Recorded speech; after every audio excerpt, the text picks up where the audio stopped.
जी बेटा, इसी के रिलेटेड आज हम एक्सरसाइज 2.1 स्टार्ट करते हैं। उसके क्वेश्चन पहला मैंने लिखा है, अगर सोने की मालियत 10 लाख रुपए हो तो इस पर ज़कात की रकम मालूम करें।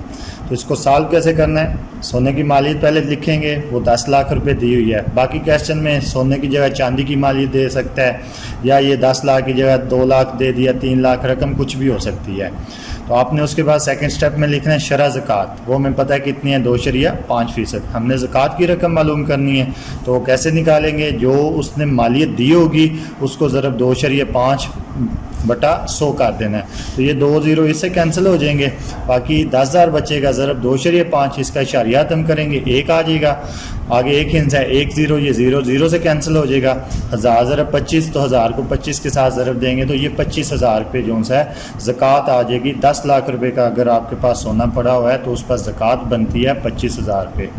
इसी तरह नेक्स्ट क्वेश्चन है उशर के रिलेटेड, कि अगर चावल की फसल मालियत जो है वो मसनूई ज़राए से या कुदरती ज़राए से, ये बुक में आपको बताया होगा, 60,000 रुपये हो तो उस पर उशर की रकम मालूम करें। तो हमने लिखना है चावल की मालियत जो सी है वो 60,000 रुपये है, शरह उशर 5% लिखेंगे। क्यों 5% लिखा है? क्योंकि ये मसनूई ज़राए है। अगर कुदरती ज़राए होता है तो यहाँ पर हमने 10% लिखना था। उशर की रकम हमने मालूम करनी है, तो कैसे करेंगे? 60,000 जो उसकी चावल की फसल की मालियत है, ज़रब 5/100, ये 2 0 इससे कट जाएंगे, बाकी बचेगा 600 ज़रब 5। 600 को 5 के साथ ज़रब देंगे तो ये 3,000 रुपये जो है वो उशर की रकम आ जाएगी। यानी कि अगर चावल की फसल की मालियत 60,000 रुपये है तो उस पर मसनूई ज़राए से जो उशर की रकम बनती है वो 3,000 रुपये होगी। इसी तरह इसका तीसरा टॉपिक जो सा हमने पढ़ा था विरासत का, उसके रिलेटेड क्वेश्चन है कि अगर एक शख्स ने अपने पीछे एक बेवा, 3 बेटे और 2 बेटियां और 48 लाख रुपए मालियत की जायदाद छोड़ी हो तो हर एक हिस्से की जायदाद की मालियत बताएं। तो सबसे पहले हम लिखेंगे जायदाद की मालियत, वो 48 लाख रुपए है। अब बेवा का हिस्सा क्या होगा? 1/8। क्यों 1/4 क्यों नहीं आया? क्योंकि औलाद की मौजूदगी में बेवा का हिस्सा होता है 1/8। उसके 3 बेटियां 2 बेटियां, तो इस वजह से बेवा का हिस्सा होगा 1/8। अब हम बेवा के हिस्से की मालियत मालूम करेंगे। 48 लाख ज़रब 1/8, 8 1 बार 8, 8 6 बार 48, तो ये बाकी 5 0 उसी तरह साथ लग जाएंगे, तो बेवा के हिस्से की मालियत आ जाएगी 6 लाख रुपये। अब हमने बेवा के हिस्से की मालियत निकाल के बाकी जो जायदाद की मालियत होगी वो उसकी औलाद में तकसीम करेंगे। तो हम पहले बाकी मालियत निकालते हैं। कुल मालियत 48 लाख रुपए, उसमें बेवा का हिस्सा निकाल लिए 6 लाख, तो हमारे पास आ गया 42 लाख रुपए जो है ये बाकी मालियत होगी।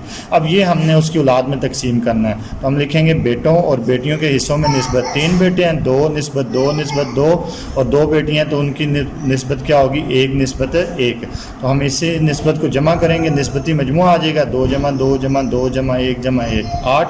अब हमने हर एक बेटे के हिस्से की मालियत निकालनी है, तो बेटे की हिस्से की निस्बत है 2 बटा निस्बती मजमूआ ज़रब जो है वो बाकी मालियत जो 42 लाख रुपये है। ठीक है, 8 1 बार 8, 8 5 बार 40, 2 हासिल लेंगे 20 हो जाएगा, 8 2 बार 16, 4 बचा, ये 40 आ गया, 8 5 बार 40, बाकी 3 0 उसी तरह। तो 2 को इसके 5,25,000 के साथ ज़रब देंगे तो 10,50,000 रुपया हर एक बेटे के हिस्से की मालियत आ जाएगी।